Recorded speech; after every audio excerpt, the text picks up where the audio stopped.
Russell Simmons le producteur, accablé, délesté d'une plainte pour viol.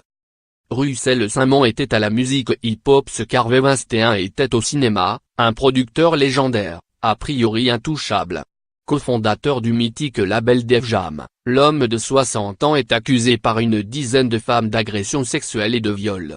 L'une de ses accusatrices, la réalisatrice Jennifer Jaroszuk, a porté plainte pour viol. Des faits qui auraient été commis en 2016.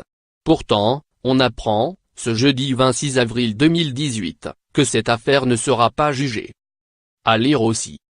Saddam Jared, une troisième plainte pour viol contre le chanteur star.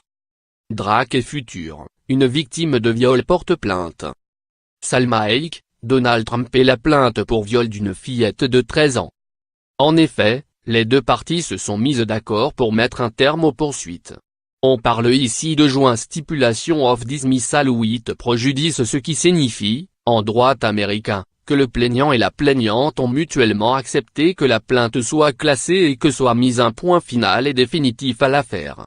Selon eux, News, Russell Simmons et Jennifer Jaroszuk paieront chacun leurs frais d'avocat. Pour le site américain TMZ.com, c'est le signe que le producteur a sans doute obtenu l'abandon des poursuites en échange d'une grosse somme d'argent et que le tout s'accompagne d'un contrat de confidentialité. Rappelons que Jennifer Jaroszuk avait déposé plainte et demandé 5 millions de dollars. Le porte-parole du producteur n'a pas souhaité s'exprimer. Les premières accusations contre Russell Simmons sont tombées en novembre 2017. Elles sont nombreuses. Le témoignage de nombre de ses accusatrices a été publié dans le Los Angeles et le New York Times.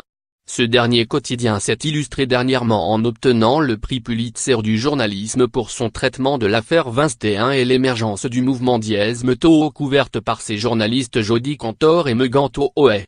Un prix partagé avec Ronan Farrow pour son enquête sur Harvey Weinstein paru dans The New Yorker.